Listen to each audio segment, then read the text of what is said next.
cultura del reino de Jehová es accionar bajo el prejuicio de sus mandamientos en todo tiempo. Vivir en la cultura del reino de Jehová es accionar bajo el prejuicio de sus mandamientos en todo tiempo. Vivir en la cultura del reino de Jehová es accionar bajo el prejuicio de sus mandamientos en todo tiempo. Vivir en la cultura del reino de Jehová es accionar bajo el prejuicio de sus mandamientos en todo tiempo. Vivir en la cultura del reino de Jehová es accionar bajo el prejuicio de sus mandamientos en todo tiempo.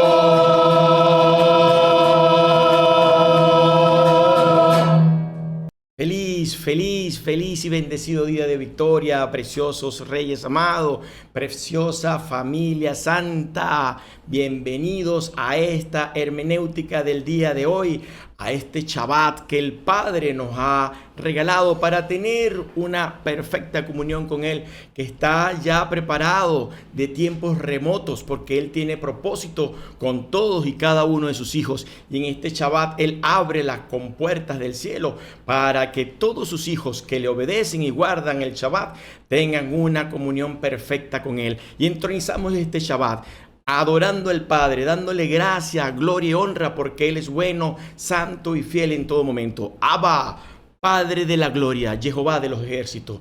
Tuyo es el reino, tuyo el poder, tuyo la gloria. A ti la adoración, a ti la alabanza en esta tarde, Señor. En este día maravilloso, en este día que tú has diseñado de tiempo remoto. Venimos a tu presencia a adorarte, a alabarte, a glorificarte, a darte gracia, gloria y honra a ti, Padre Omnipotente. Porque tú eres Dios, el único Santo, el único verdadero Dios, nuestro Señor, nuestro dueño, que vives y reinas por encima de los cielos. Venimos a ti a darte gloria, venimos a ti a darte gracia por tu inmenso amor, por tu inmensa misericordia, por la fidelidad de tu pacto, que hoy, Señor, nos recibes para venir a tener una comunión contigo. Venimos gozoso a poner todo nuestro ser en tu pecho, en tu presencia, para escuchar de toda la bondad de tu amor, para escuchar de tu Santo Espíritu lo que tienes revelado para cada uno de nosotros y gozarnos por todas las grandes obras que has hecho en esta semana con nosotros y darte gracia, gloria, porque hasta en nuestros descuidos tú estuviste ahí pendiente. Cómo no adorarte, cómo no bendecirte, cómo no glorificarte, decirte: Abba, te adoramos, Abba, te glorificamos, Abba, santificamos este día en el nombre de tu Hijo amado, de nuestro Señor Yeshua HaMashiach, que por Él podemos estar aquí, porque Él ha pagado un alto precio para poder estar en tu presencia, santos, limpios, sin mancha, porque tú sí lo has querido. La obra perfecta es tuya, Señor. ¿Cómo no adorarte y bendecirte tantas grandes obras que has hecho en nuestras vidas? Tú eres, Señor, el Dios de la vida, el Dios del amor, el Dios de la justicia, el Dios del carácter, el Dios que todo lo forma, que todo lo hace y que todo lo mantiene. Adorarte en este Shabbat y decirte, Señor, que el Shabbat es nuestra delicia. El Shabbat es nuestra delicia. Feliz Shabbat Shalom. Feliz Shabbat Shalom. Damos apertura a este Shabbat Shalom. Amén, amén y amén. Amén, amén y amén. Precioso Reyes Santo, y damos inicio a este Shabbat, el número 4 del 12avo mes bíblico que el Padre de la Gloria nos regala. Y hoy el precioso Rey Santo Alejandro Daniel, mi hijo amado, va a ser el que nos va a traer en este día de hoy esta revelación que el Padre de la Gloria, a través de su Santo Espíritu, le ha querido manifestar para compartirla con todo y cada uno de sus hermanos en la fe en este Shabbat de delicia. Alejandro, bienvenido. ¿Cómo está este Shabbat que el Padre te ha revelado? ¿Qué nos traes para el día de hoy? Bienvenido. Saludamos a los hermanos en la fe. Bendecido Shabbat Shalom, preciosos Reyes Santos, a cada uno de los que se han conectado para ver esta hermenéutica.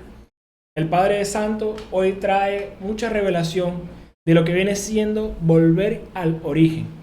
Haciendo una comparación, un símil, podemos ver los muebles que vienen presamblados, hay que armar las piezas que uno puede conseguir en tiendas como Macro, por ejemplo.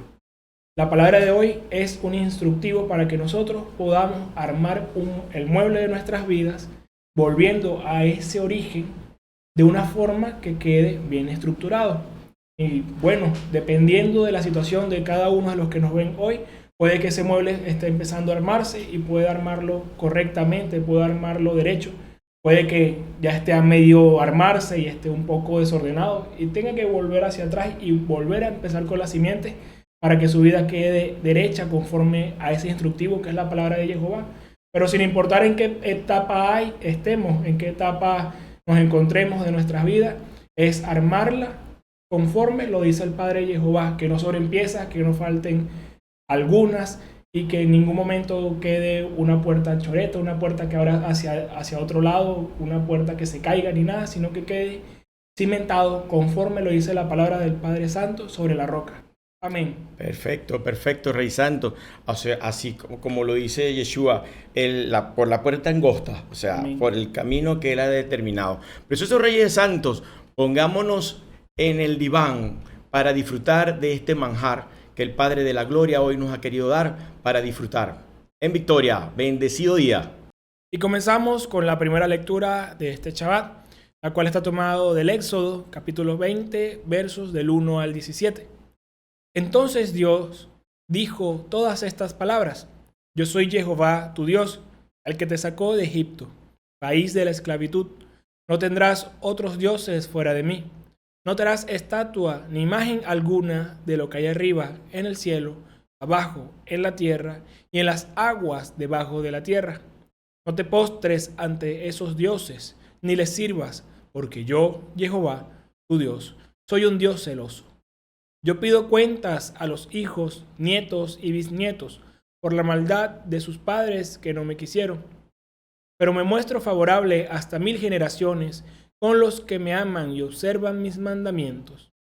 No tomarás en vano el nombre de Jehová, tu Dios, porque Jehová no dejará sin castigo a aquel que toma su nombre en vano. Acuérdate del día del sábado para santificarlo. Trabaja 6 días y en ellos haz todas tus faenas. Pero el día séptimo es día de descanso, consagrado a Jehová, tu Dios. Que nadie trabaje, ni tú, ni tus hijos, ni tus hijas, ni tus siervos, ni tus siervas, ni tus animales, ni los forasteros que viven en tu país. Pues en 6 días Jehová hizo el cielo y la tierra, el mar y cuanto hay en ellos, y el séptimo día descansó. Por eso bendijo el sábado y lo hizo sagrado.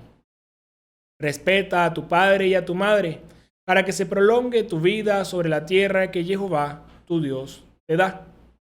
No matarás, no cometerás adulterio, no robarás, no atestiguarás en falso contra tu prójimo, no codiciarás la casa de tu prójimo, no codiciarás su mujer, ni sus servidores, su buey o su burro. No codiciarás nada de lo que le pertenece. Amén. El Salmo es el número 19 y los versos correspondientes son del 8 al 11. Señor, tú tienes palabras de vida eterna. Señor, tú tienes palabras de vida eterna. Señor, tú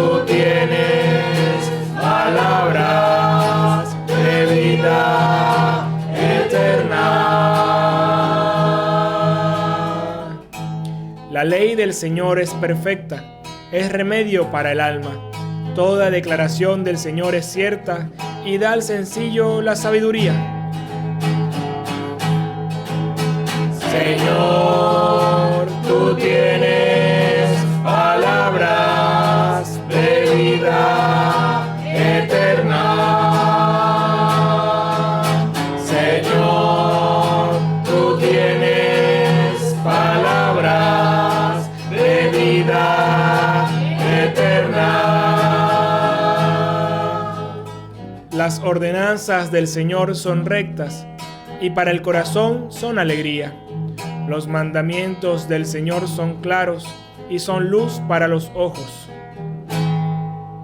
Señor, tú tienes palabras de vida eterna. Señor, tú tienes palabras de vida eterna. El temor del Señor es un diamante que dura para siempre. Los juicios del Señor son verdad y todos por igual se verifican. Señor, tú tienes palabras de vida eterna. Señor, tú tienes palabras de vida eterna. Son más preciosos que el oro, valen más que montones de oro fino, más que la miel es su dulzura, más que las gotas del panal.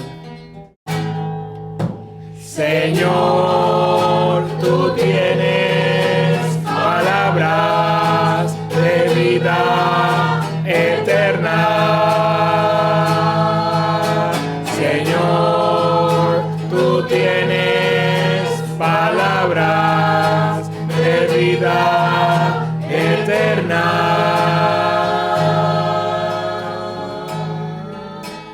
Señor, tú tienes palabras de vida eterna. Señor, tú tienes palabras de vida eterna. La segunda lectura es de la primera carta a los Corintios, capítulo 1, versos del 22 al 25. Mientras los judíos piden milagros y los griegos buscan el saber, nosotros proclamamos a un Mesías crucificado.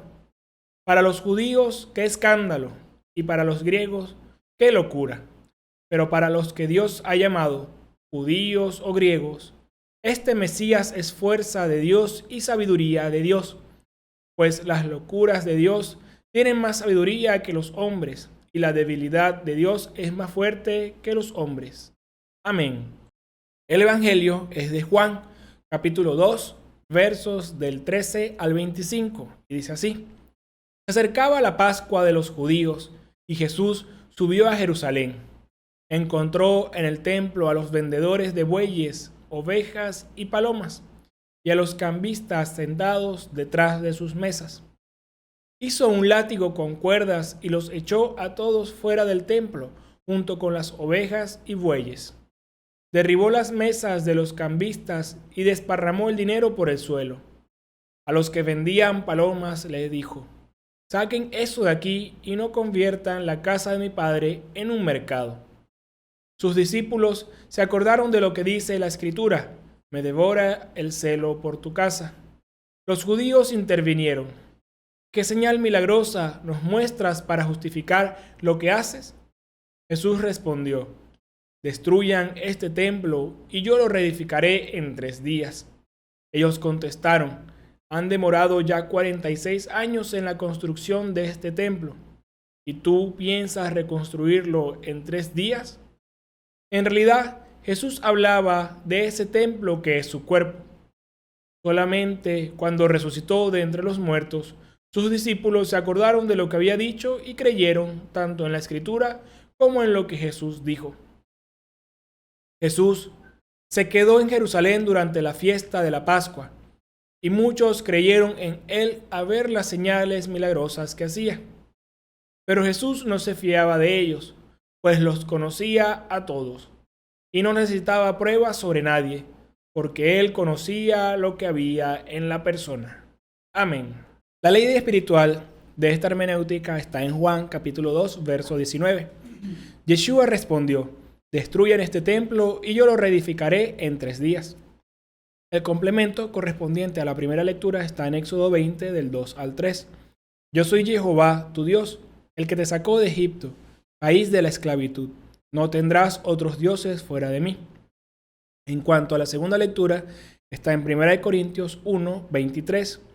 Nosotros proclamamos a un Mesías crucificado, para los judíos qué escándalo, y para los griegos qué locura. El Salmo está el capítulo 19, verso 8. La ley del Señor es perfecta, es remedio para el alma. Toda declaración del Señor es cierta y da al sencillo la sabiduría. Y toda la ley con sus complementos se leen de corrido de esta forma. Yeshua respondió: destruyan este templo y yo lo reedificaré en 3 días. Yo soy Jehová, tu Dios, el que te sacó de Egipto, país de la esclavitud. No tendrás otros dioses fuera de mí. Nosotros proclamamos a un Mesías crucificado, para los judíos qué escándalo, y para los griegos qué locura. La ley del Señor es perfecta, es remedio para el alma. Toda declaración del Señor es cierta y da al sencillo la sabiduría. Y el título es: vivir en la cultura del reino de Jehová es accionar bajo el prejuicio de sus mandamientos en todo tiempo. Introducción. La era de la información, también conocido como la era digital, era informática o era del conocimiento, es el nombre que recibe el periodo de la historia de la humanidad que va ligado a las tecnologías de la información y la comunicación, conocido como TIC, TIC. El comienzo de este periodo se asocia con la revolución digital que comenzó en la segunda mitad del siglo XX. Si bien tiene sus antecedentes en tecnologías como el teléfono, la radio o la televisión, hicieron que el flujo de información se volviese más rápido que el movimiento físico, la era digital se diferencia en todo caso de la analógica por su configuración con base al dígito y no mecánica como las primeras TIC.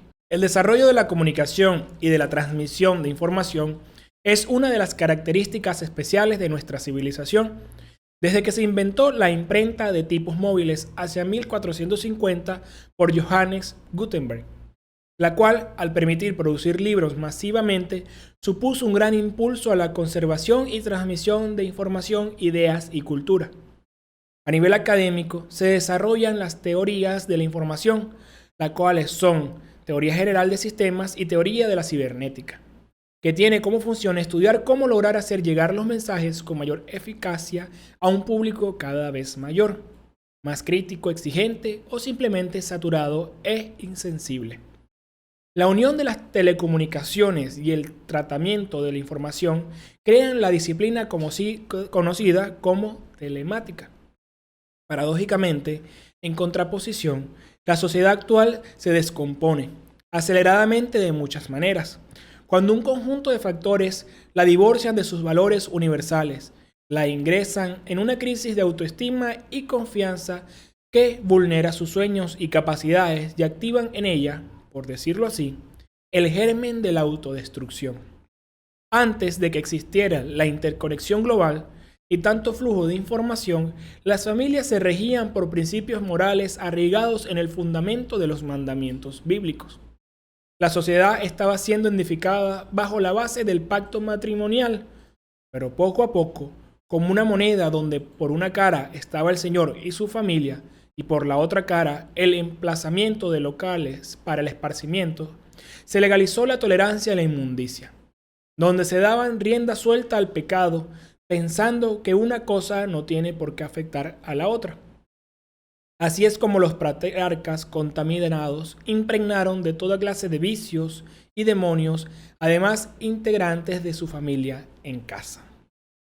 En el ámbito de la palabra de Jehová, de la santificación de los preceptos bíblicos, pudiéramos catalogar el tiempo presente como la era de la desinformación, también conocida como la era de la contaminación digital, por la procrastinación en el consumo de contenido que embrutece a las personas y apaga el anhelo de correr para alcanzar la sabiduría, referenciada por nosotros como la era del desconocimiento espiritual. Es irrisorio, ridículo, grotesco y caricaturesco que quienes practicamos el Shabbat, el día de descanso ordenado por Jehová, y practicamos las 7 grandes fiestas del Creador, seamos calificados como bichos raros, por no estar inmersos en la cultura del mundo que la palabra de vida eterna condena. Se burlan porque no celebramos las fiestas paganas de la Navidad, ni el Día del Padre, ni el Día de la Madre, mucho menos el Halloween, pero precisamente y sencillamente no lo practicamos porque no es bíblico. En el Evangelio de hoy, Yeshua enérgicamente se opone a utilizar la propagación de la fe con fines mercantilistas. Indignado expulsa a los mercaderes, título que se le otorga de forma general a todos los que estaban en el templo sin el propósito de adorar al Padre Jehová Creador, sino que estaban con el fin del lucro personal, estafando a quienes venían de lejos a ofrecer el Cordero Pascual. En la primera lectura se mencionan los 10 mandamientos. En el Strong hebreo 4683, mitzvah, que es mensaje, mandato, derecho y precepto. Y en el Strong griego 1785 es entolé, que significa mandamiento, mandar, orden, ordenamiento. Jehová, al llegar al desierto del Sinaí, estableció una alianza con el pueblo de Israel después de haberlo sacado de Egipto. Deseaba que ellos, como su novia, obedecieran fielmente el mitzvah, para así brindarle su protección y beneficios que daba como novio. Dios es fiel. Espera que también su pueblo lo sea por tener comunión con él. En el Evangelio vemos que Yeshua estaba exigiendo según los mandatos de Jehová, porque él es reflejo de su Padre y no quiere que se esté incumpliendo la palabra dada por él. En la segunda lectura tenemos la primera carta del Pablo a la comunidad de Corinto, escrita en Éfeso en su segundo viaje misionero. Corintio era una ciudad cosmopolita en el sur de Acaya, hoy Grecia, con gran desorden moral en sus habitantes y visitantes, copadas de personas con mucho conocimiento científico, filósofos y rindiendo culto en el templo a Afrodita, diosa griega del amor. Este capítulo describe las bendiciones que hemos recibido en Yeshua HaMashiach, donde estaban viviendo momentos de confusión, ya que estaban en su primera fase de crecimiento espiritual. Los corintios estaban en divisiones por preferencia de líderes entre Apolo y Pablo. Sin embargo, este les recuerda el propósito del anuncio de la buena nueva, el mensaje de la cruz que establece la división entre la cultura del mundo y la cultura del reino de Jehová, donde los creyentes son la eclesía. David en el Salmo afirma que la creación es testigo de la grandeza de Jehová. Lo invisible de su poder eterno y de su divinidad se reconocen en sus obras, como se ve en Romano 1:19. A toda la tierra alcanza su lenguaje, porque todos funcionan de acuerdo a su orden, leyes, limitaciones y funciones para el cual fueron diseñados. Supo cuidar Jehová cada detalle, por ello da instrucciones, enseñanzas, preceptos, normas para mostrar el camino en la dirección correcta para vivir en santificación, desempeñando el rol original para lo cual fuimos creados. En su relación con el Evangelio, Yeshua refleja el Hijo de Jehová que vive en plena comunión con su Padre. Por ello, respeta sus principios y mandatos, tiene celo por el fiel cumplimiento de su palabra, siendo luz y bendición para otros. Deuteronomio 7:9. Reconoce entonces que el Señor tu Dios es el verdadero Dios, el Dios fiel, que a lo largo de 1000 generaciones mantiene su alianza y su fidelidad con aquellos que lo aman y observan sus mandamientos. Isaías 29:14. Por eso, yo seguiré desconcertando a este pueblo, y serán sorpresas y más sorpresas. La sabiduría de sus sabios fracasará, y se perderá la inteligencia de sus entendidos. Y Apocalipsis 1:8. Yo soy el Alfa y el Omega, dice el Señor, Dios, el que es, el que era y el que viene, el Todopoderoso. Amados Reyes Santos, les invitamos a disfrutar de la hermenéutica del Shabbat que se ha preparado bajo la inspiración del Ruach HaKodesh para ser difundida en esta fiesta de convocación sagrada demandada por nuestro Padre Jehová de los ejércitos. Amén. Iniciamos con el Evangelio. Recordamos que está tomado de Juan 2, del 13 al 25. El diagnóstico inicia así. Este capítulo 2, del 1 al 12, comienza con la historia del primer milagro de Yeshua en una fiesta de bodas en Caná de Galilea. En esa ocasión, el anfitrión se quedó sin vino y Yeshua cambió una gran cantidad de agua en un vino de calidad extraordinaria. Los 4 evangelios relatan la historia de la purificación del templo. En Mateo, por ejemplo, está en el capítulo 21, versos del 12 al 17, en Marcos 11, del 15 al 19, y Lucas 19, del 45 al 48. Pero los sinópticos lo colocan casi al final de la vida de Yeshua y ponen a los principales sacerdotes y escribas conspirando para matarlo en Marcos 14:10. El Evangelio de Juan coloca la limpieza del templo al comienzo del ministerio de Yeshua, mientras que la resurrección de Lázaro es el evento que precipita su juicio y crucifixión en Juan capítulos 11 y 12. Desde la perspectiva de Juan, no se le quita la vida a Yeshua, sino que más bien él la pone por voluntad propia, y lo vemos en el 10 del 17 al 18. Entrando en materia, en el verso 13 dice, se acercaba la Pascua de los judíos y Jesús subió a Jerusalén. Lo primero en hacer notar en este verso es que la Pascua es una celebración de Jehová y no de los judíos, como lo dice Levítico 23:5. El día 14 del mes primero, al anochecer, es la Pascua de Jehová. Pesach, palabra cuyo significado esencial es pasar por alto, es más conocida por su nombre en español, Pascua. Pesach es la celebración que conmemora la última plaga que vino sobre los egipcios, gracias a la cual finalmente sucedió la liberación de la esclavitud del pueblo de Israel y su partida de Egipto, y que constituye una celebración perpetua dictaminada por Jehová Dios en Éxodo 12, y señala en el verso 14, ustedes harán recuerdo de este día año tras año y lo celebrarán con una fiesta en honor a Jehová. Este rito es para siempre. Los descendientes de ustedes no dejarán de celebrar este día.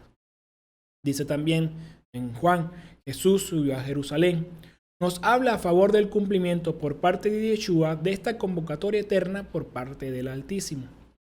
Verso 14. Encontró en el templo a los vendedores de bueyes, ovejas y palomas, y a los cambistas sentados detrás de sus mesas. Observemos 3 aspectos en este comercio efectuado en el templo. Primero, para esta época existían muchas monedas, la griega, la romana, la etíope y la judía.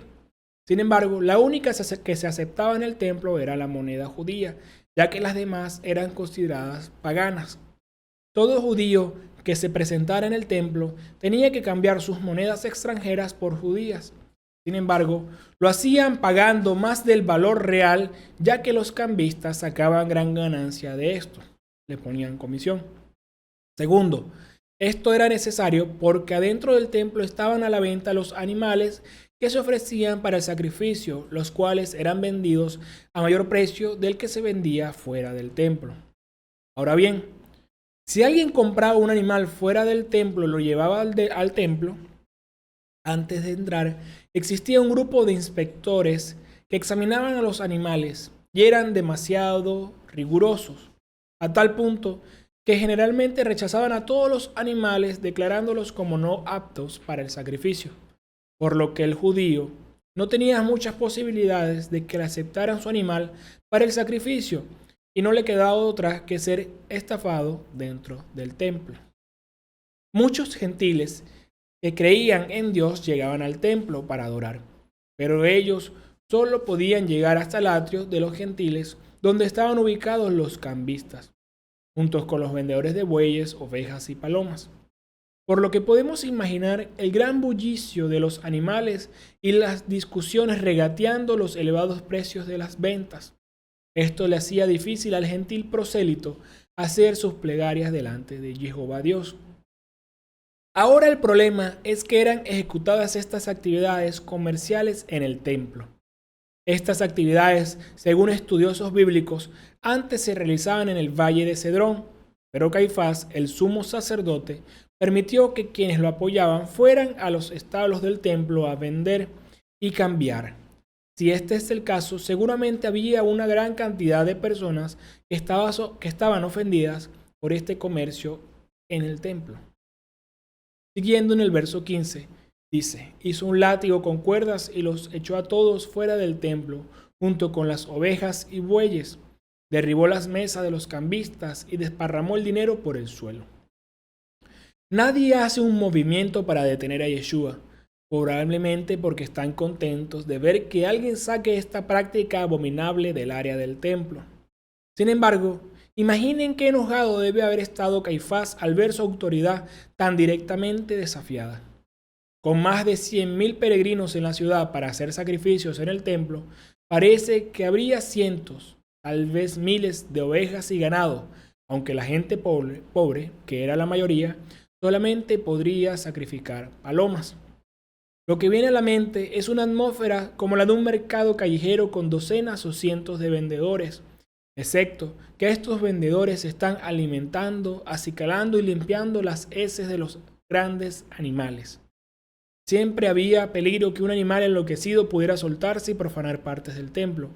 El ruido y el olor serían espantosos y no se podían ocultar totalmente del santuario. Yeshua muestra su autoridad. Nadie se le opone y él solo arrea a todos los animales fuera de los patios del templo.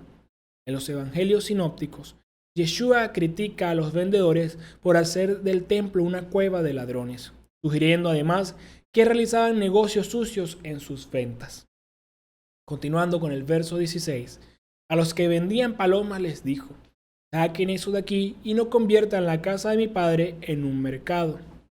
No es solamente un área donde la gente se reúne para adorar a Dios, sino un lugar entre hombres y mujeres donde el Dios de Israel, a quien Yeshua llama mi Padre, ha hecho su habitación. Aquí se alude a Zacarías 14:21 que dice, y en Jerusalén y Judá, cualquier utensilio de cocina será propiedad santa de Jehová de los ejércitos, de tal modo que podrán usarlos para cocer la carne de los animales sacrificados. Desde ese día no habrá más mercaderes en la casa de Jehová.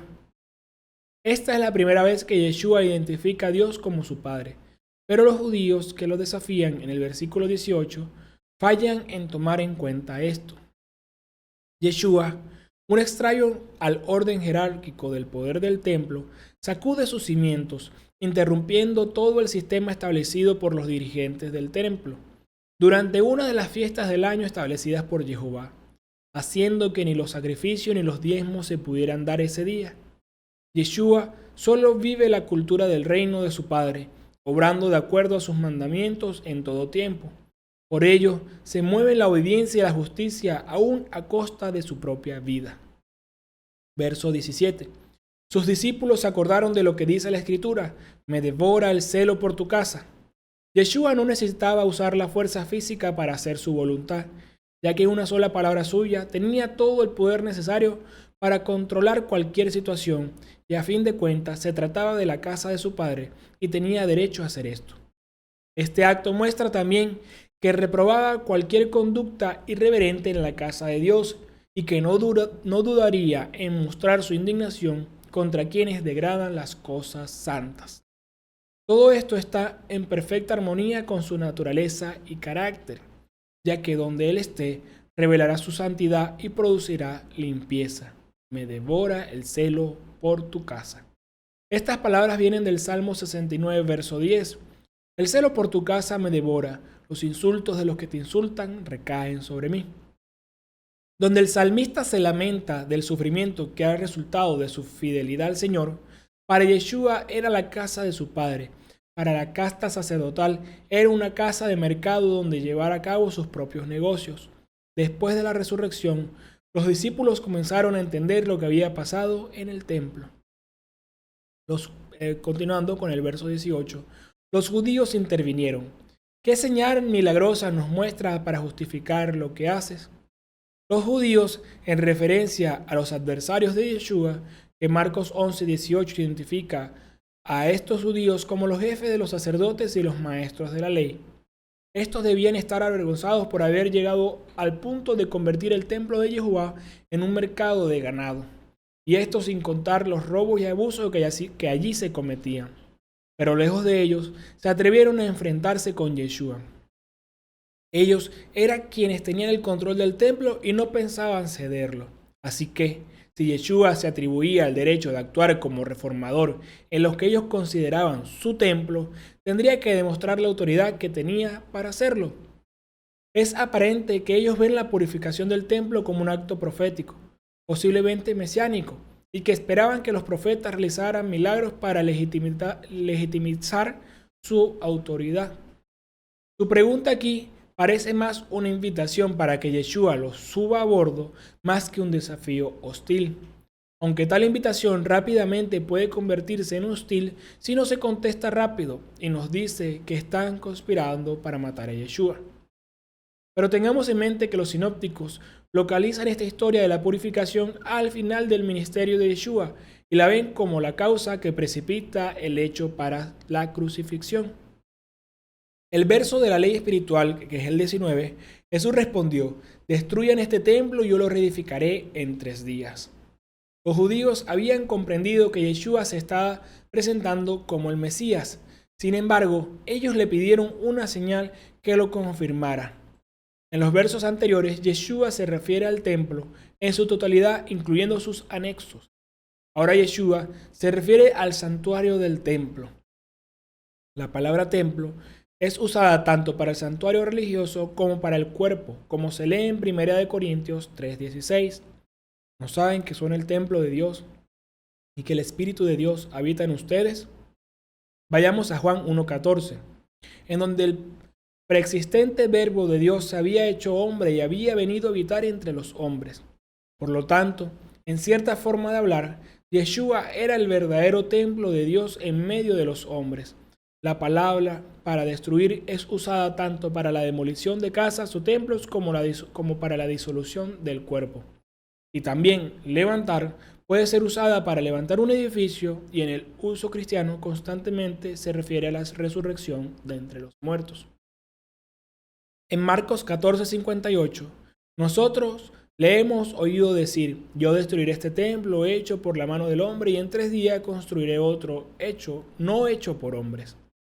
En donde sus palabras fueron tergiversadas, ya que nunca afirmó que él destruiría el templo. Se le agrega el detalle de que el templo de los judíos estaba construido por manos de hombres, mientras Yeshua construiría uno diferente, porque de lo que realmente Yeshua estaba hablando era de su muerte y resurrección, como les dijo: destruyan este templo y yo lo reedificaré en 3 días. Refiriéndose a su cuerpo, el cual después de muerto volvería a la vida a través de la resurrección. Es la prueba de su divinidad y la garantía de la vida eterna, siendo la base de la fe cristiana, como el apóstol Pablo afirmó en 1 Corintios 15:14. Y si Cristo no resucitó, nuestra predicación no tiene contenido, como tampoco la fe de ustedes. Es su cuerpo, que es el templo señalado para la destrucción. E incluso los propios discípulos de Yeshua permanecerán sin siquiera imaginarse este significado, sino hasta después de la resurrección. Así que el templo de los judíos en Jerusalén solo era un débil símbolo de la plena realidad que se encontraba en Yeshua. Avanzando al verso 20, ellos contestaron: han demorado ya 46 años en la construcción de este templo, ¿y tú piensas reconstruirlo en 3 días? La construcción comenzó bajo Herodes el Grande en el año 20 o 19 a.C., que significa que la purificación del templo realizada por Yeshua se llevaba a cabo en el año 27 o 28 después de Cristo. La mayoría de la obra del templo se ha completado para ese tiempo, pero los acabados continuarán hasta el año 63 después de Cristo, solamente 7 años antes de que los romanos lo destruyeran. Estos judíos, por supuesto, nunca podrían aceptar el desafío de destruir el gran edificio como una manera para probar a Yeshua y ver cómo podría reconstruirlo en 3 días. El templo es el lugar santo donde Dios habita, y difícilmente podrían imaginar que alguien lo destruyera, aunque los romanos lo harían en el año 70 después de Cristo. Sin embargo, Yeshua está aludiendo a su muerte y resurrección. En el verso 21 dice, en realidad Jesús hablaba de ese templo que es su cuerpo. En respuesta a la petición que los judíos hicieron a Yeshua para que les diera una señal, él les señaló a la cruz y a la resurrección. Y esta sigue siendo la respuesta que Dios da a todo aquel que le demande una señal, la cruz y la resurrección de Cristo. No puede haber señal más grande que el cuerpo de Yeshua, que se convertirá en la morada viviente de Jehová Dios en la tierra, el cumplimiento de todo lo que significa el templo y el centro de todo culto verdadero.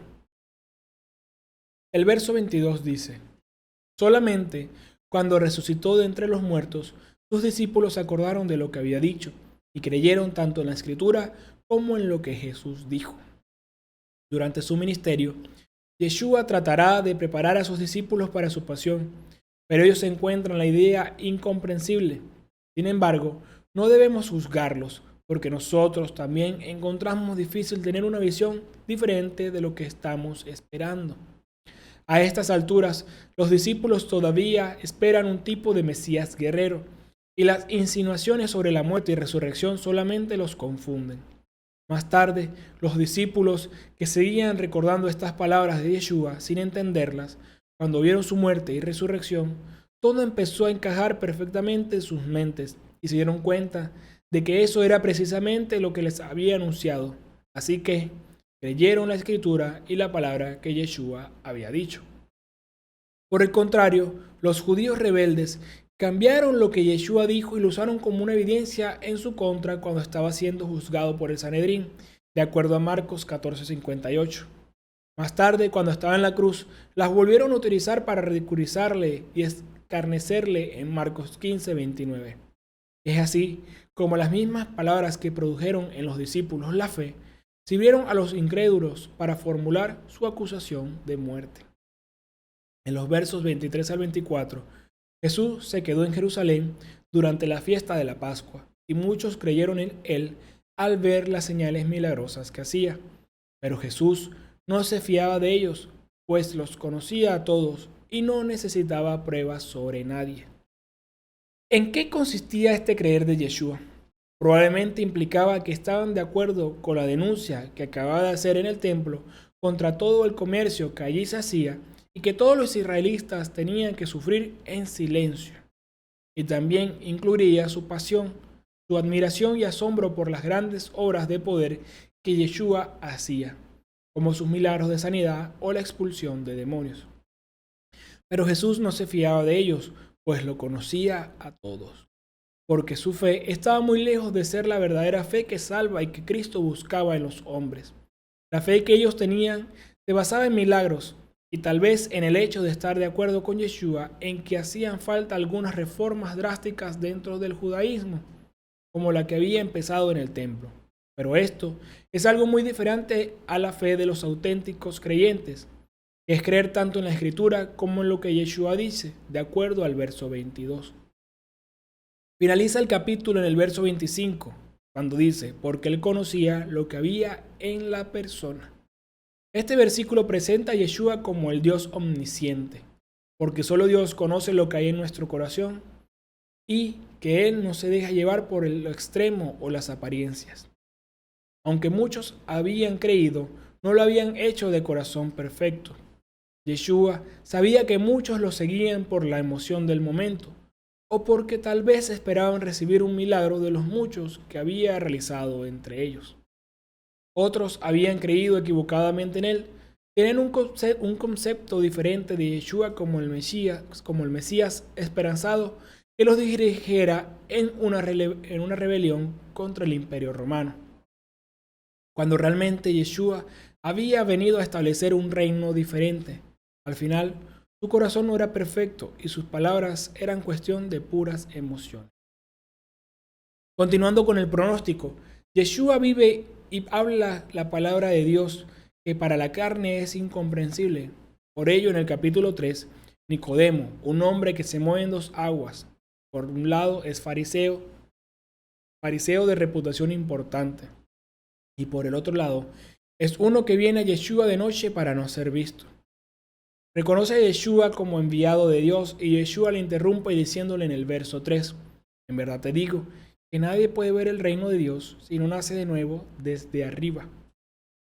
Pero no comprende sus palabras. Nicodemo solo pudo pensar en un nacimiento físico y le pregunta, ¿cómo renacerá el hombre ya viejo? Yeshua no está hablando de un nacimiento físico, sino de un nacimiento espiritual. El motivo de la confusión de Nicodemo es que él estudiaba las Escrituras, pero bajo la revelación de la doctrina de hombres y por ello no tenía ninguna capacidad espiritual para comprender lo que Yeshua le estaba diciendo. Yeshua le explica a Nicodemo en los versos 5 al 6. En verdad te digo, el que no renace del agua y del Espíritu no puede entrar en el reino de Dios. Lo que nace de la carne es carne y lo que nace del Espíritu es espíritu. Nacer de nuevo por medio del agua es la palabra de Dios y el Espíritu, es decir, el Ruach HaKodesh, que capacita para comprenderla y ponerla por obra, es la única manera de vivir en la cultura del reino de Jehová por accionar bajo el prejuicio de sus mandamientos en todo tiempo, porque en las fuerzas del hombre, como Nicodemo, se tiene una letra muerta de naturaleza carnal, y de esta manera no se puede entrar al reino de los cielos. Dice Yeshua a sus discípulos en el capítulo 15:3, ustedes ya están limpios gracias a la palabra que les he anunciado. Más vale ser lavados por el agua de la palabra bajo el auxilio del Ruach HaKodesh que seguir en la cultura de muerte que ofrece el mundo. Continuando con el control del pronóstico. Preciosos reyes santos, así como Yeshua purificó el templo para que se pudiera dar verdadero culto a Jehová, como él lo prescribe en su palabra, de la misma manera tenemos nosotros que purificar nuestras vidas, destruyendo al hombre viejo y renaciendo de nuevo por acción del Espíritu Santo, que nos capacita de amor, poder y dominio propio, y dejar de hacer las obras de la carne, para ahora hacer las obras del Espíritu. Es así como somos transformados de pecado a santidad. Para que esto sea posible debemos, primero, creer en Yeshua HaMashiach como el Salvador que con su sangre derramada en la cruz conquistó liberación para nuestro espíritu, salvación para nuestra alma y prosperidad para todas las áreas de nuestra vida. Metimos para ello Romanos 6:22. Ahora, en cambio, siendo libres del pecado y sirviendo a Dios, trabajan para su propia santificación y al final está la vida eterna. Segundo, leer la palabra de Dios a diario para conocer lo que Dios ama y lo que Jehová Dios aborrece, de manera que, como un espejo, su palabra nos hace ver la suciedad de nuestro pecado para dejarlo de cometer bajo el auxilio del Ruach HaKodesh. Tercero, cumplir con el temor de Dios y las obras de piedad, de manera que con la oración para lograr un mayor nivel de comunión con el Padre bueno y recibir direccionamiento oportuno para vivir apegados a la justicia de Dios. Bien lo aconseja el apóstol Pablo en 2 Corintios 7:1. Teniendo pues tales promesas, queridos hermanos, purifiquémonos de toda mancha del cuerpo y del espíritu, haciendo realidad la obra de nuestra santificación en el temor de Dios. Cuarto, cuidar nuestra salvación, porque está a la orden del día las ofertas del mundo, demonio y carne, que se oponen a la santidad que exige Jehová para poder estar en su presencia, reconociendo lo que dice 1 de Pedro 2:9. Pero ustedes son una raza elegida, un reino de sacerdotes, una nación consagrada, un pueblo que Dios hizo suyo para proclamar sus maravillas, pues Él los ha llamado desde las tinieblas a su luz admirable. Amén. Avanzamos con la primera lectura tomada de Éxodo 20, del 1 al 17. Diagnóstico. El mismo día en que empezaba el tercer mes después de la salida de Egipto, los israelitas llegaron al desierto de Sinaí de acuerdo a Éxodo 19:1. El desierto no tiene casi nada que pueda sostener la vida, por lo que ahora los israelitas dependen completamente de Jehová Dios para sobrevivir. Jehová le recordó al pueblo de Israel cómo les había salvado y dijo a los israelitas: ahora, si ustedes me escuchan atentamente y respetan mi alianza, los tendré por mi propiedad personal entre todos los pueblos, siendo que toda la tierra es mía. Serán para mí un reino de sacerdotes y una nación que me es consagrada, de acuerdo a Éxodo 19, del 5 al 6. La gente dijo que obedecería, en el verso 8. Entonces Jehová les pidió que se prepararan para un servicio de consagración en los versos del 10 al 15, lavando sus ropas y absteniéndose de relaciones sexuales. Jehová le dijo a Moisés que avisara a la gente para que no tocara el monte, y dictaminó que cualquiera que violara esa orden moriría, en los versos del 12 al 13.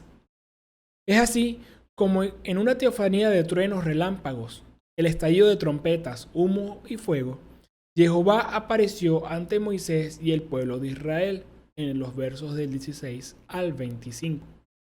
Jehová permitió que Moisés llevara a Aarón con él al monte santo. Hasta ahora, el libro de Éxodo se ha enfocado en la acción salvadora de Jehová para sacar a Israel de la esclavitud en Egipto. Ahora, el énfasis pasa a la relación del pacto entre Jehová e Israel y las responsabilidades de Israel con Jehová para cumplir su parte del pacto. La entrega completa de la ley comienza en Éxodo 20 y continúa hasta Éxodo 31. Después, la entrega de la ley continúa en Éxodo 35 al 40. Los libros de Levítico y Números también incluyen en gran parte la entrega de la ley, y el libro de Deuteronomio es una repetición de la ley. Judíos y cristianos están de acuerdo en que existen 10 palabras o mandamientos, pero los numeran de forma diferente. Veamos, los judíos empiezan con el versículo 2. Yo soy Jehová tu Dios, el que te sacó de Egipto, país de la esclavitud, como la primera palabra. Aunque este versículo no está en forma de mandamiento, forma la base de los mandamientos. Para llegar a 10 palabras o mandamientos, los judíos toman versículos del 3 a 6 como la segunda palabra y el versículo 17 como la 10ª palabra. Sigamos con los católicos y algunos protestantes. Cuentan los versículos 3 y 6 como el primer mandamiento. Entonces dividen el versículo 17 en 2 mandamientos, el 9º y el 10º en uno, la prohibición de codiciar la casa del prójimo y otro, la prohibición de codiciar a la mujer, el criado, los animales o cualquier otra cosa que le pertenezca al vecino.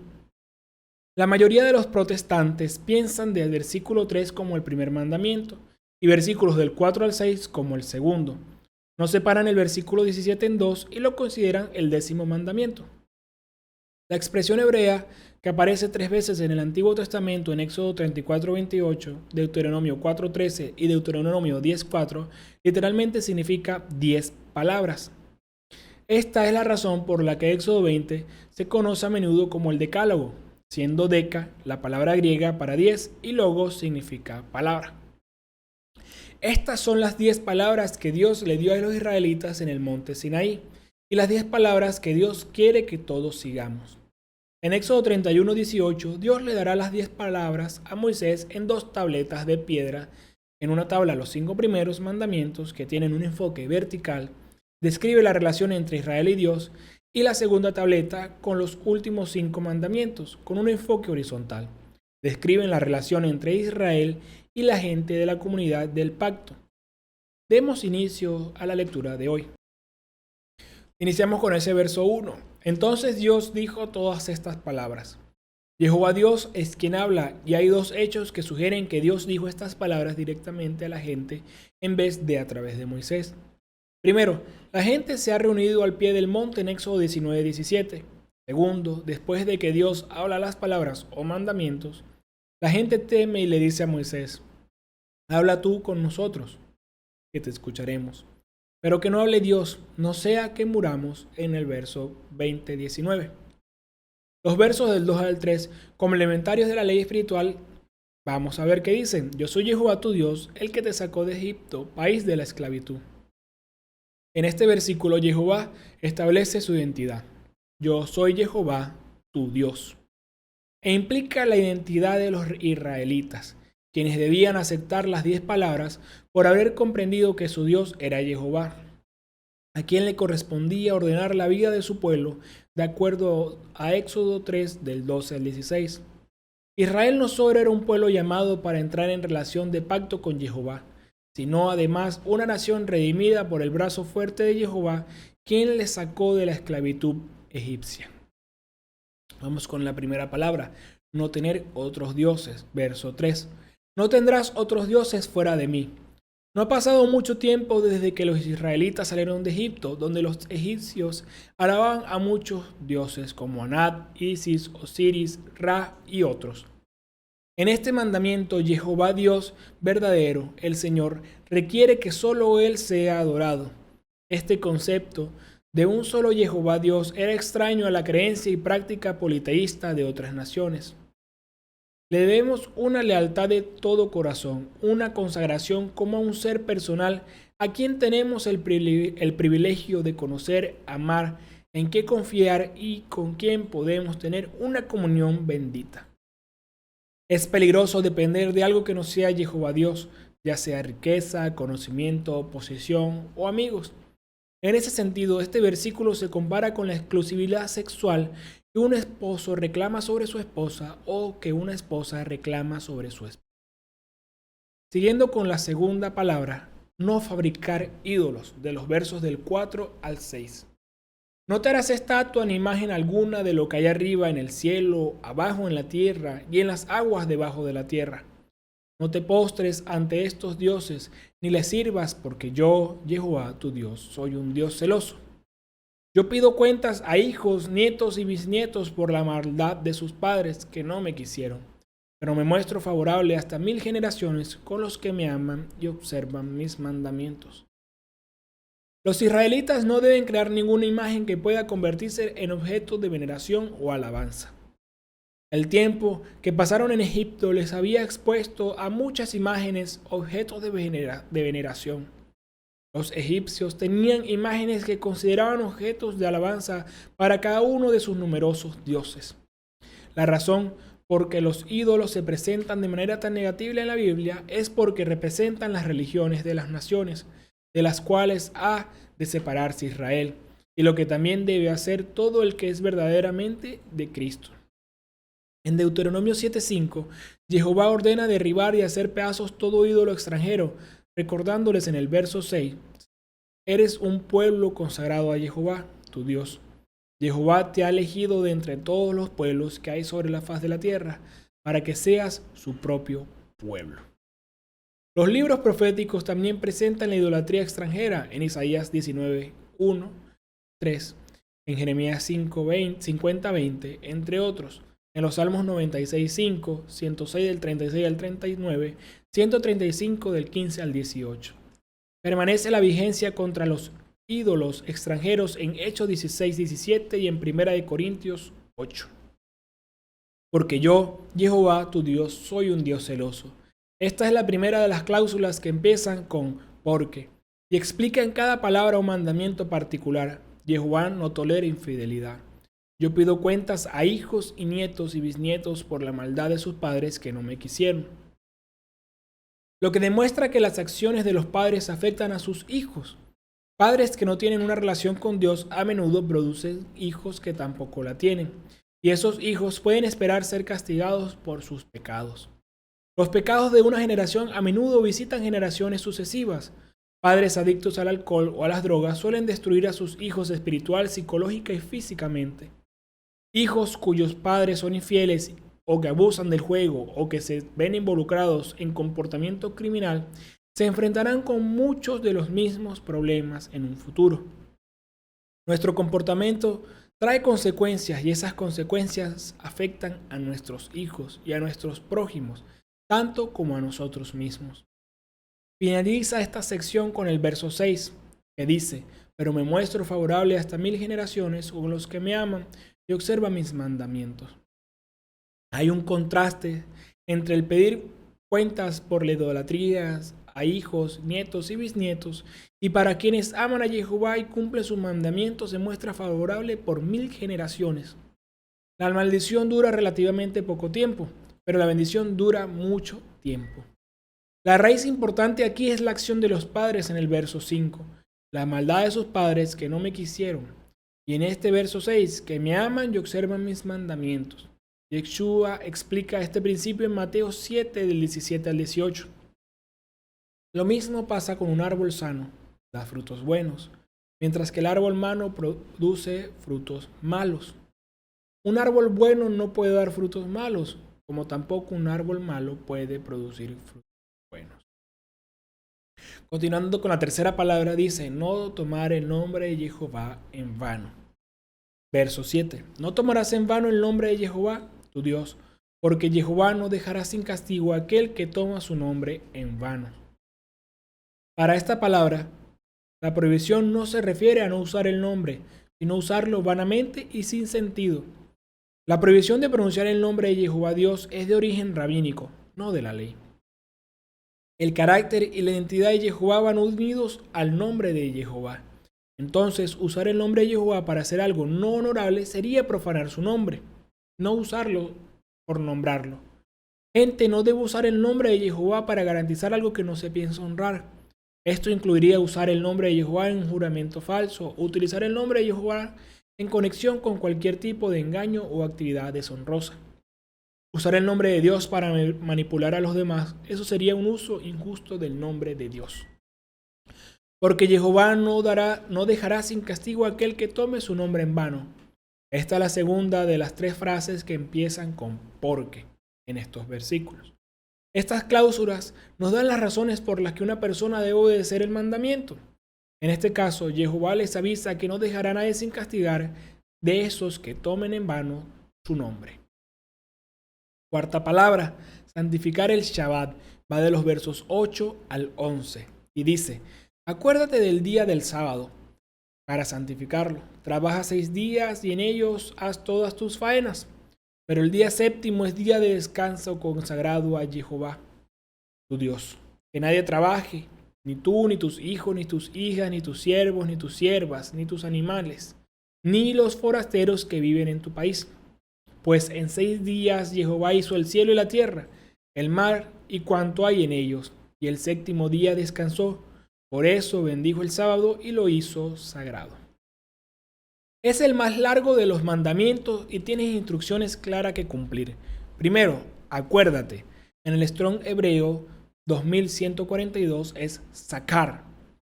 Memoria, acuérdate, acordó, para marcar, recordar, mencionar, ser hombre. Implica que uno se acuerde del Shabbat durante toda la semana, estar atento para prepararlo con anticipación y no con atropellamiento y a última hora. Siguiente, para santificarlo.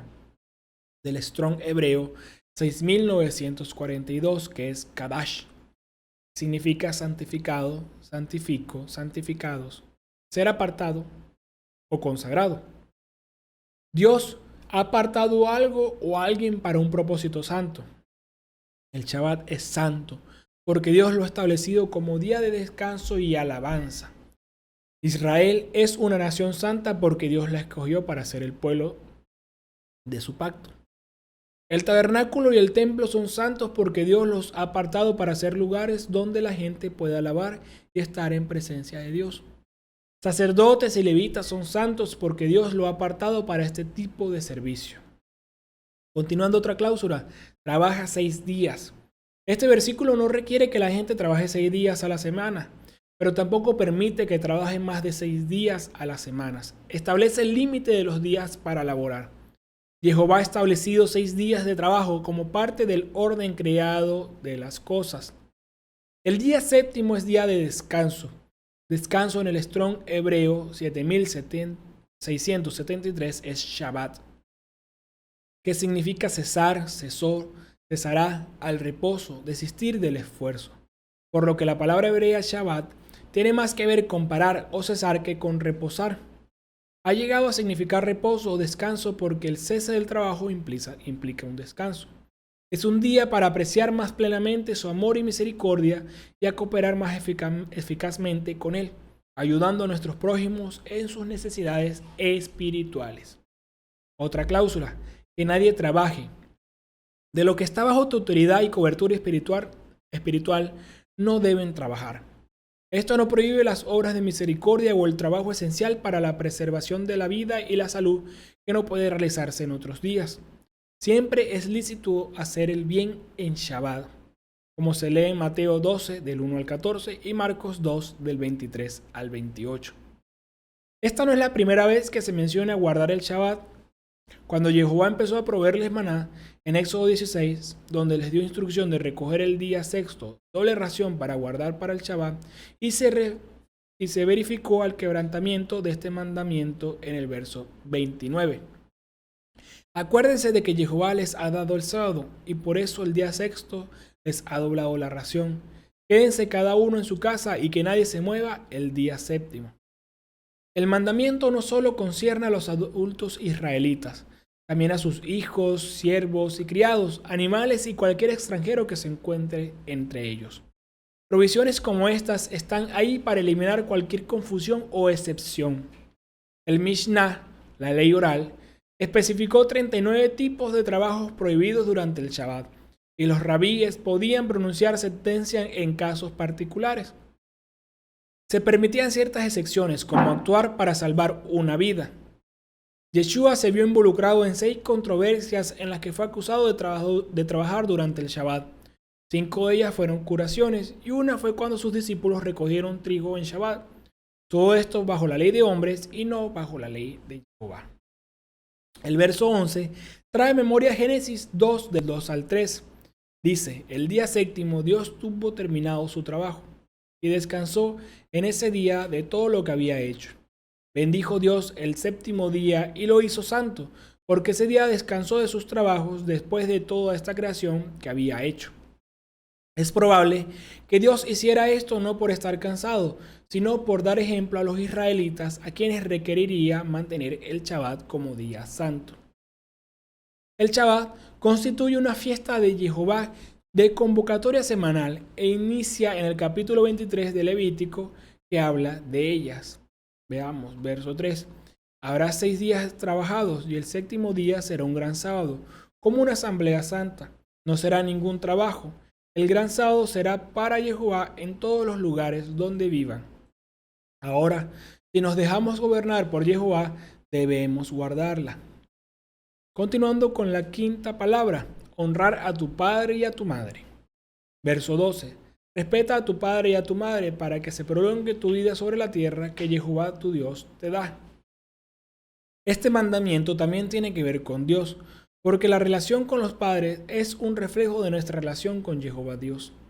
Ha sido Jehová Dios quien sopló aliento de vida en el vientre de nuestras madres, haciendo fructificar la semilla dada a ella por nuestros padres. Por tanto, Jehová Dios no se equivoca al darnos a nuestros padres y madres.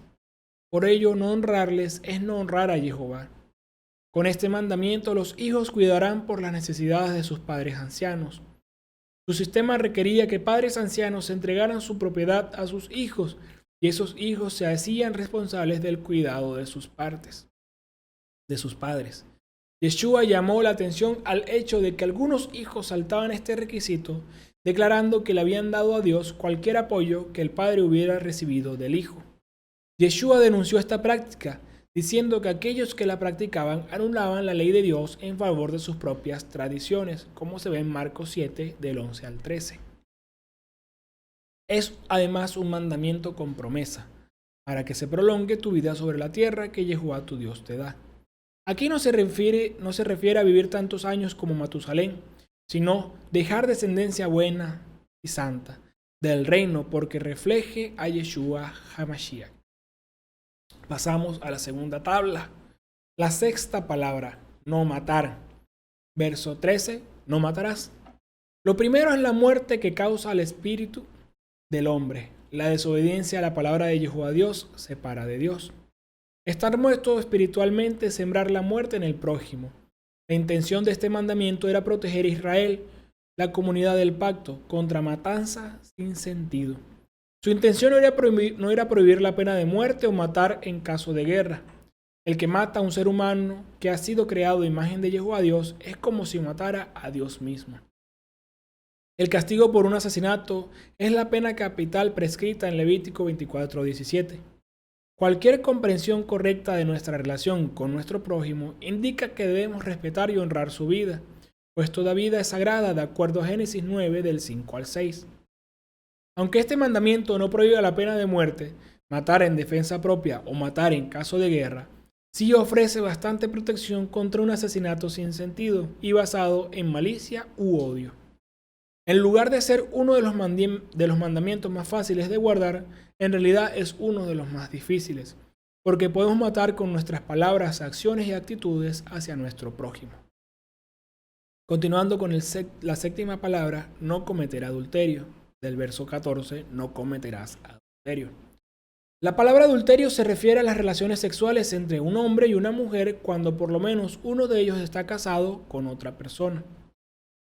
Además, son adulterio las uniones con yugo desigual. Es consentir la unión de la simiente de la serpiente con la simiente de Dios. Otras leyes judías en Levítico 20 limitaban las relaciones sexuales de otras maneras.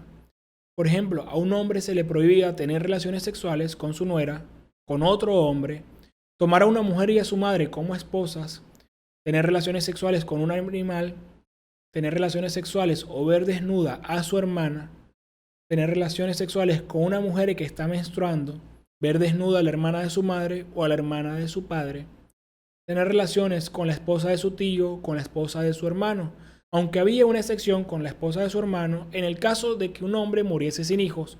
Si esto ocurriera, su hermano debía tomar a la viuda como esposa en Deuteronomio 25 del 5 al 6.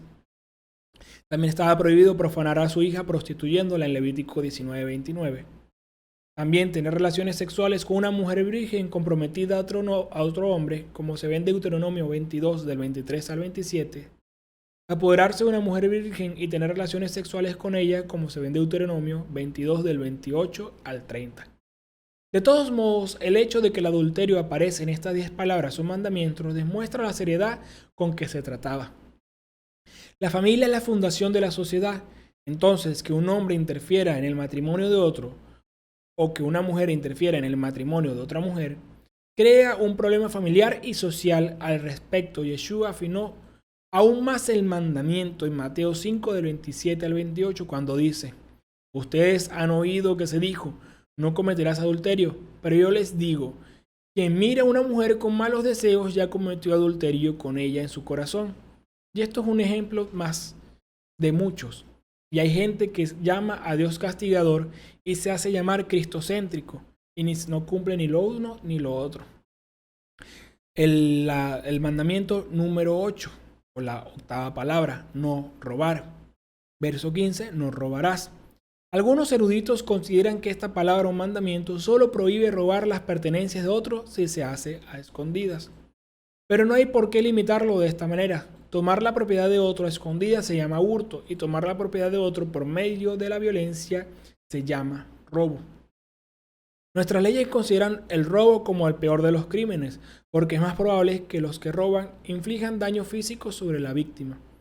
Debemos pensar que este mandamiento prohíbe ambos, el hurto y el robo. Hemos de anotar que el hurto puede causar graves daños a sus víctimas, aunque no haya violencia física. Esto era verdad, particularmente en tiempos bíblicos, cuando la gente solo tenía lo suficiente para sobrevivir de manera marginal. Si alguien robara sus ovejas, podría morirse de hambre o perder todo. Lo más pobre la víctima, mientras más pobre la víctima, más serio es el robo. También debemos anotar que el robo puede ir más allá de quitar cosas materiales. El próximo mandamiento prohíbe dar falso testimonio, porque falso testimonio puede robar a una persona de su reputación y de su libertad personal. Y ahí entramos con la novena palabra, no decir falso testimonio contra tu prójimo. Verso 16, no atestiguarás en falso contra tu prójimo.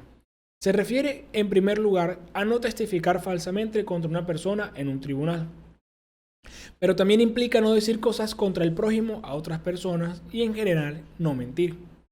Este mandamiento tiene que ver principalmente con dar falso testimonio contra un prójimo, es decir, contra un miembro de la comunidad del pacto. Esta prohibición frecuentemente es violada cuando se habla mal del otro, con lo que su reputación es manchada. Sus motivos son tergiversados y su nombre es denigrado, lo que puede resultar en la pérdida de una buena reputación o de un trabajo.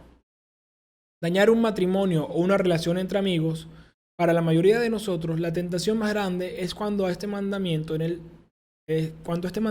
es el chismorreo. Levítico 5.1 especifica que una persona que sabe la verdad, pero que no testifica voluntariamente para salvar a otra persona, llevará su pecado. Entonces, no es solamente no decir mentiras, sino decir la verdad. Ocultar la verdad también es mentir.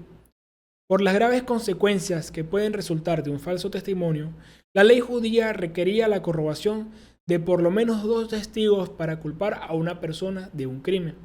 En Deuteronomio 17:6, 19:15, Números 35:30. También requería que los testigos estuvieran a cargo de llevar a cabo la pena de muerte en Deuteronomio 17:7. Un requisito que enfatizaba la seriedad del testimonio presentado.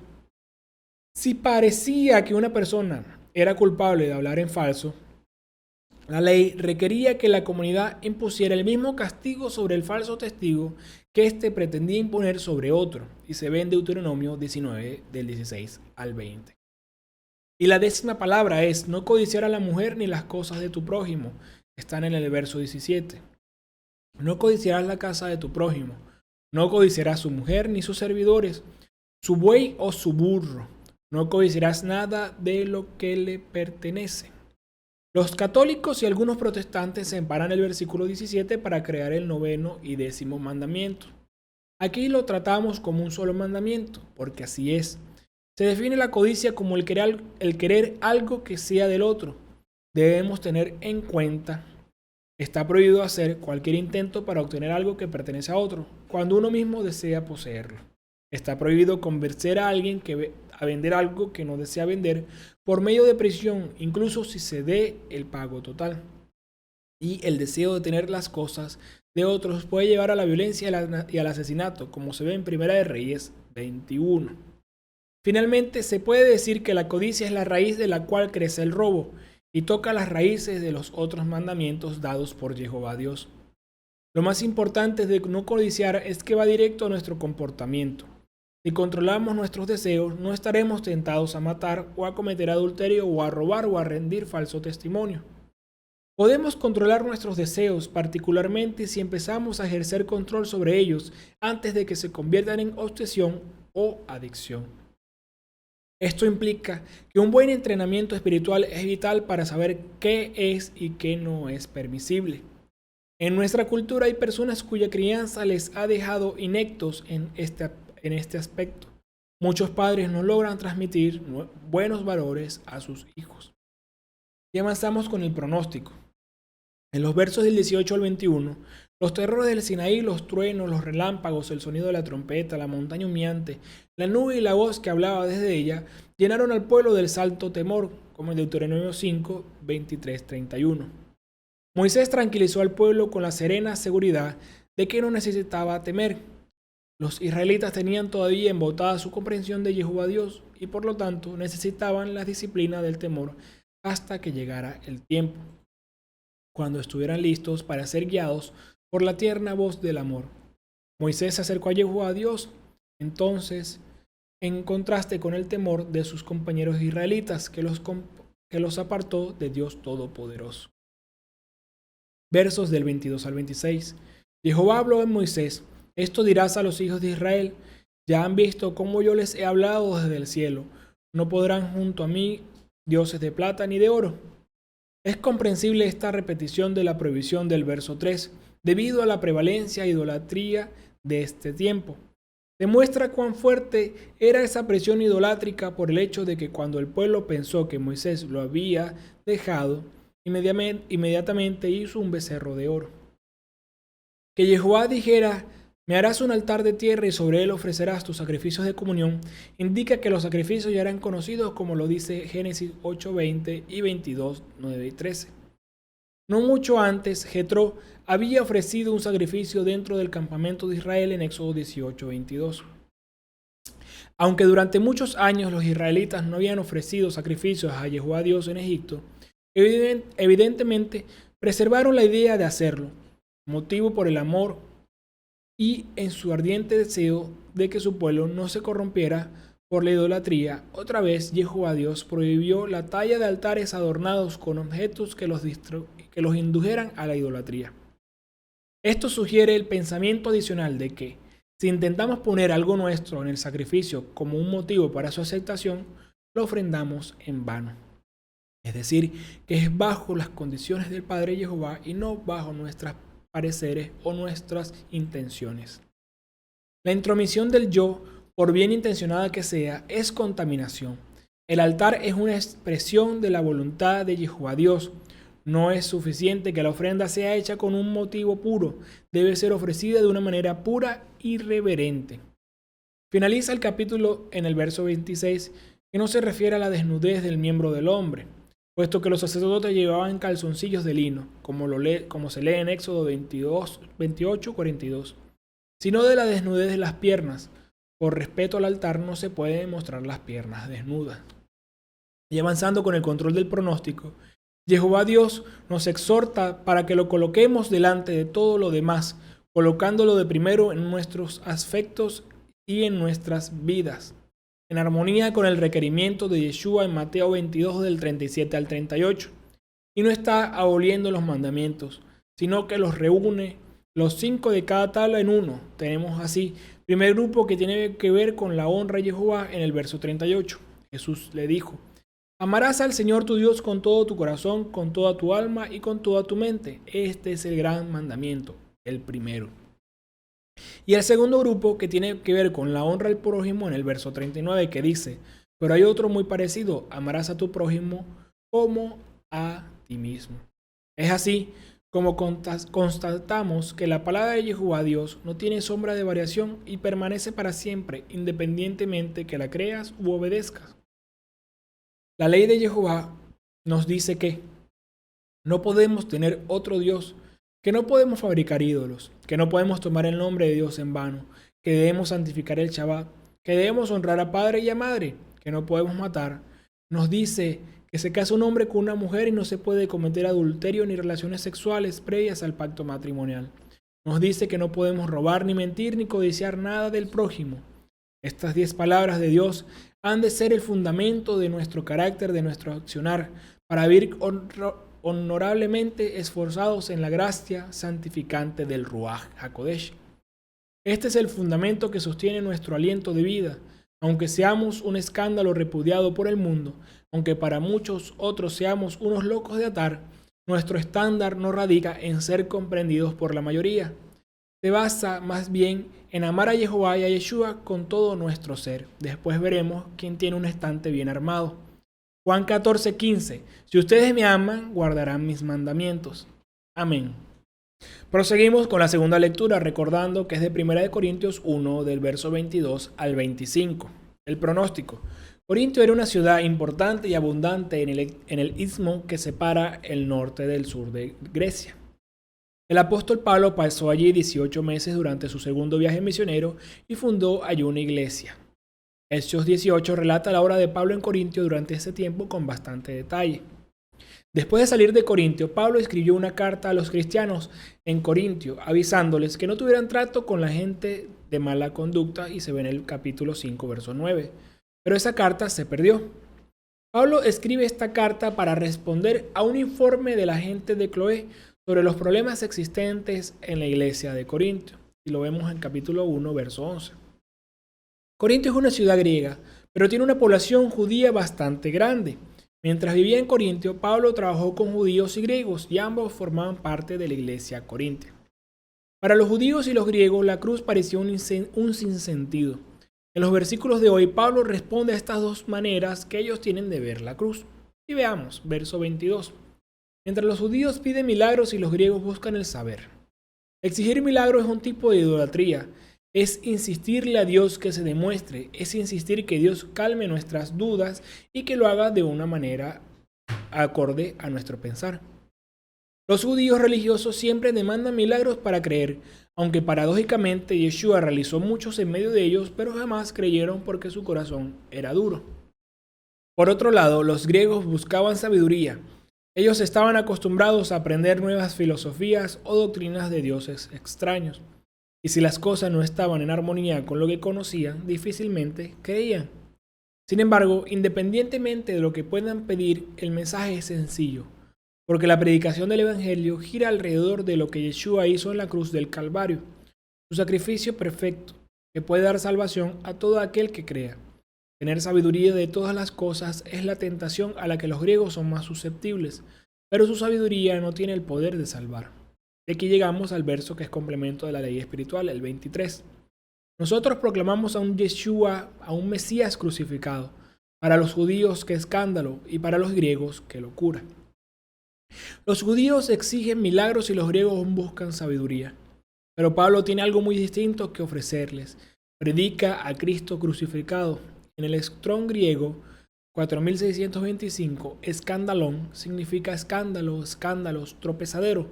Un palo para el cebo de una trampa. En general, una trampa, una piedra de tropiezo, un delito. Para los judíos, el mensaje de la cruz es tropezadero, porque esperaban un Mesías poderoso que los guiara en la lucha por la liberación de la opresión de los romanos. Pero en lugar de eso vino un humilde constructor de Nazaret, una aldea despreciable de Galilea, que murió en un madero. Para los judíos era una aberración el que les dijeran que su glorioso Mesías había muerto en un madero, ya que la misma palabra de Jehová Dios en Deuteronomio 21, del 22 al 23, declara: maldito todo aquel que tuviese este tipo de muerte. Por otro lado, la sabiduría filosófica de los griegos consideraba el conocimiento de muchos dioses y, de acuerdo a la concepción de ellos, un dios jamás se rebajaría a morir en una cruz por la humanidad. Consideraba una locura el pensar que un dios muriese como esclavo en una cruz. Verso 24. Pero para los que Dios ha llamado judíos o griegos, este Mesías es fuerza de Dios y sabiduría de Dios. Pablo describe los miembros de la comunidad cristiana como los que Dios ha llamado. El tema de Dios llamando a personas se encuentra en ambos el Antiguo y el Nuevo Testamento. Dios llamó a Abraham, a Moisés y a otros para cumplir menciones particulares. En el Nuevo Testamento, Yeshua llamó a Pablo para que cesara su persecución de la iglesia y para hacerse apóstol.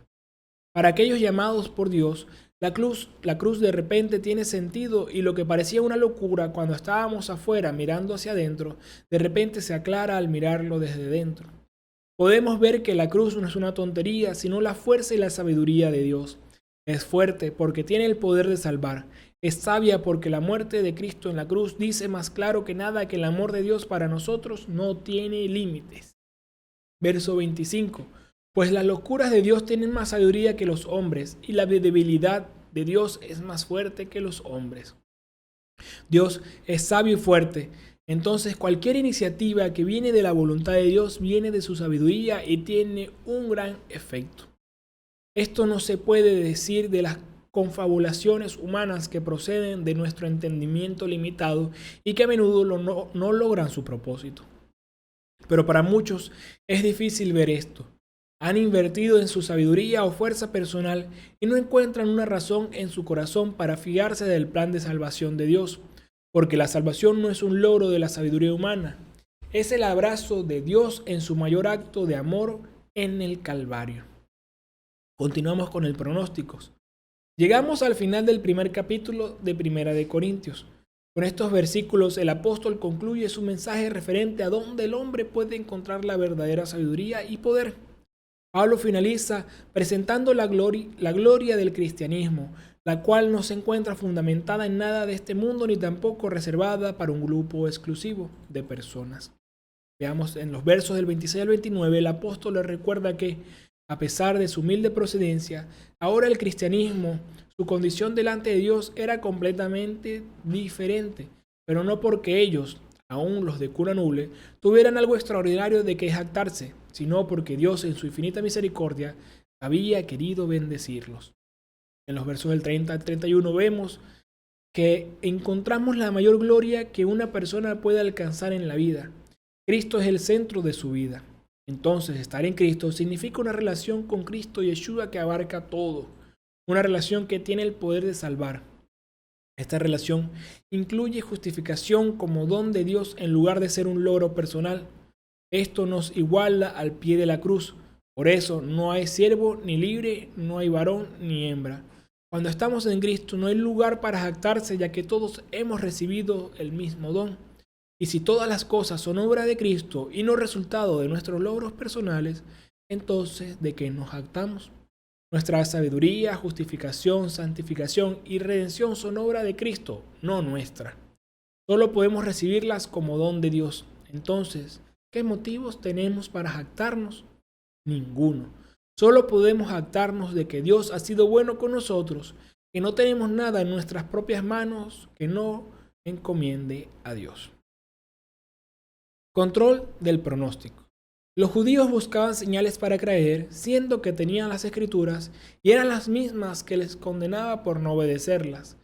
Para ellos la cruz de Yeshua era una piedra de tropiezo o escándalo, mientras que los griegos querían explicaciones claras para comprender, porque les parecía locura o absurdo el significado de la cruz. Sin embargo, Pablo muestra un tercer grupo, los creyentes, en el Mesías crucificado, que son llamados y elegidos por Jehová, que reciben la fuerza y sabiduría por el intercambio de la cruz, viviendo la cultura del reino de Jehová por obedecer el Evangelio. Los sabios del mundo solo buscan tener la razón en las teorías estudiadas, esperan conseguir la respuesta a cualquier duda o curiosidad planteada, buscando siempre tener la razón y haciendo de su propio yo lo más importante. Mientras que para los que estamos en Cristo es necesario humillarnos para que en el Evangelio se extienda, porque de lo contrario nos estaríamos anunciando a nosotros mismos por encima de Cristo. Por ello, si alguna vez has intentado darle testimonio a alguien que tiene un sentido de suficiencia, has descubierto la locura de la cruz. Si les has dicho a personas que todos sus esfuerzos y todo su récord impresionante de logros no tienen valor alguno en los ojos de Dios, inmediatamente te lleva a la ofensa de la cruz. Persevera en predicar a Cristo, aunque la cruz les resulte locura u ofensa. La obra es de Jehová Dios. Amén. Y vamos con el Salmo 19 del 8 al 11. Este salmo naturalmente se divide en tres partes. La revelación de Dios en la creación del 1 al 7, la revelación de Dios en la ley del 8 al 12 y la respuesta del hombre a la fe, versos 13 al 15. En la porción de hoy meditaremos la revelación de Jehová en la ley de los versos del 8 al 11. Leamos el verso 8. La ley del Señor es perfecta, es remedio para el alma. Toda declaración del Señor es cierta y da al sencillo la sabiduría. La ley del Señor es perfecta. Todo lo que procede de Dios es perfecto en su género. Su ley especialmente, la regla de vida para su pueblo. La ley misma es santa y ayuda a convertir el alma, a restaurar el alma, como alimento al hambriento, como consuelo al triste y afligido. El testimonio del Señor es un testimonio entre Dios y el hombre, y no desviará ni engañará a ningún hombre que confíe en Él y lo siga, sino que lo llevará a la felicidad. La ley convierte el alma, porque al estudiar la ley, todos sabemos que somos culpables del pecado y merecemos morir. Debemos arrepentirnos de nuestro pecado y clamar por un Salvador. No nos daríamos cuenta de que necesitamos un Salvador si no fuéramos conscientes de que somos pecadores. Verso 9. Las ordenanzas del Señor son rectas y para el corazón son alegría. Los mandamientos del Señor son claros y son luz para los ojos. La palabra aquí representada por estatutos correctamente significa mandatos, reglas dadas a cualquiera para guiarlo. Se refiere a las leyes de Dios consideradas como designadas o como resultado de la autoridad divina, promesas de misericordia. El mandamiento del Señor es puro y no tiene la menor mezcla de error. Ilumina la mente con una manifestación completa de la voluntad de Dios y el deber del hombre. Verso 10. El temor del Señor es un diamante que dura para siempre. Los juicios del Señor son verdad y todos por igual se verifican. La palabra de Dios es la intención que enseña a los hombres a temer al Señor. Da una descripción completa de la adoración de Dios. Instruye en la materia y la forma de oración como reverencia y temor piadoso que es el Evangelio. Y esto es limpio y las doctrinas de él directo a la sangre de Cristo, que limpia de todo pecado y para la justicia de Cristo. Los juicios del Señor son lo mismo que la palabra de Dios, y estos parecen enseñar esa parte de la palabra, que contiene las reglas del juicio y gobierno de Dios, las leyes, las órdenes y ordenanzas de Cristo, que su pueblo debería observar y obedecer alegremente. Verso 11. Son más preciosos que el oro, valen más que montones de oro fino, más que la miel es su dulzura, más que las gotas del panal. La mayor riqueza que este mundo haya conocido nunca es la plata y el oro, sino la vida eterna en Cristo Yeshua. El conocimiento de Dios y su palabra traerán riqueza. La declaración más dulce que cualquier cristiano puede esperar escuchar es: bien hecho, tú siervo bueno y fiel, cuando estemos ante el juez justo Yeshua en el día del juicio. Amén. Y en conclusión, Jehová como Dios Todopoderoso establece normas y mandamientos, porque Él no quiere que vivamos un día alabándole a Él y luego al otro día a falsos dioses, porque eso estaría contaminando nuestro ser. Y Él no quiere que su pueblo viva en maldad por medio del pecado, que no viene de Él. Por eso el que acepta estar junto a Jehová debe santificarse, alejándose de todas las cosas del mundo, carne y demonio, cumpliendo la perfección sus mandatos que dan para recibir de sus beneficios. Jehová anhela que sus elegidos vivan enfocados en cumplir su voluntad, colocándolo en el primer lugar sobre todas las cosas en nuestras vidas, porque Él no puede habitar en corazones altaneros y orgullosos. Por eso el Espíritu que escudriña los corazones reconoce nuestra humillación en colocar su palabra por encima del conocimiento humano, eligiéndonos para ser receptores de la sabiduría de Jehová, que nos revela los beneficios de la cruz, para difundirlo a muchos y también lleguen a la salvación. El Hijo de Jehová revela su voluntad mediante su palabra de vida que le permite vivir en santificación, permaneciendo en la luz. Jehová revela su espíritu creciendo en sabiduría por vivir en lealtad, en lo que es correcto y fiel, recibiendo los nutrientes necesarios para su perfección en obediencia y así ser parte de la herencia de los consagrados. Leamos el Salmo 119, 2, 11, 34 y 36. Dichosos los que observan tus testimonios y buscan de todo corazón. En mi corazón escondí tu palabra para no pecar contra ti. Dame la inteligencia para guardar tu ley y que la observe de todo corazón. Inclina mi corazón hacia tus testimonios y no hacia la ganancia. Y Gálatas 6, del 7 al 10. No se engañen, nadie se burla de Dios. Se recoge lo que se siembra. El que siembra para satisfacer su carne, de la carne recogerá solo la corrupción. Y el que siembra según el Espíritu, del Espíritu recogerá la vida eterna. No nos cansemos de hacer el bien, porque la cosecha llegará a su tiempo si no desfallecemos. Por lo tanto, mientras estamos a tiempo, hagamos el bien a todos, pero especialmente a nuestros hermanos en la fe. Solo hay victoria en Yeshua HaMashiach. Amén, amén y amén. Ahora vamos a orar por los colaboradores y diezmadores del Ministerio Mosqueteros de Jehová. Gracias Padre Santo, gracias Padre Jehová, pues tú eres bueno, santo y justo, pues tus mandatos se cumplen y se verifican todas tus palabras. Gracias Señor por la vida de cada uno de esos preciosos reyes santos que han decidido cumplirlos, que han decidido grabarlas en su corazón y tener como un arca de la alianza que lleva los mandatos, las piedras talladas dentro de ellos, en el cual se hacen uno contigo, con tu Santo Espíritu y con Yeshua HaMashiach, para vivir conforme a tu palabra, moviéndose en todo momento conforme tú lo mandas y tú lo dictaminas. Por eso han sido valientes y han llevado a cabo tus mandatos. Por eso han sido valientes y han dicho: yo escojo pactar con el Padre Jehová. Y saben que tú no te dejas ganar en generosidad y en tu inmenso corazón te derramas en sabiduría, en sanidad, para que sigan llevando sus ministerios conforme a tu palabra en todo momento, siendo esposos y esposas, hijos, hijas, siendo padres y madres conforme a tu voluntad, siendo prójimos conforme a tu voluntad que extienden tu palabra. Todo honor, todo poder y toda gloria es para ti, Padre Jehová, por la vida de esos preciosos reyes santos. Amén, amén y amén. Y hasta aquí la hermenéutica del día de hoy. Recuerda darle me gusta a este video, suscribirte a nuestro canal de Mosqueteros de Jehová, activar la campanita para que te llegue la notificación cuando se suba nuevo contenido. Comenta el minuto de mayor impacto en esta hermenéutica para compartirlo con tus hermanos y compártelo a todos tus contactos para seguir extendiendo el reino de Jehová Dios. Amén.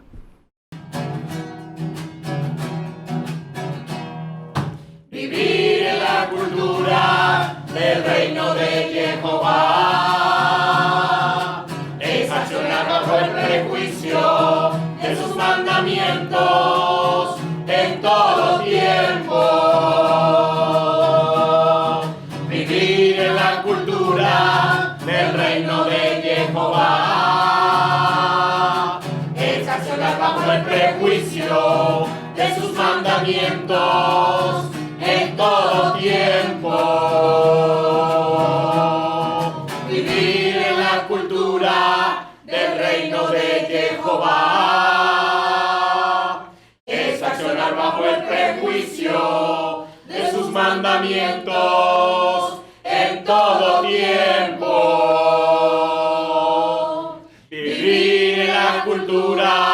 del reino de Jehová. Estacionar bajo el prejuicio de sus mandamientos en todo tiempo.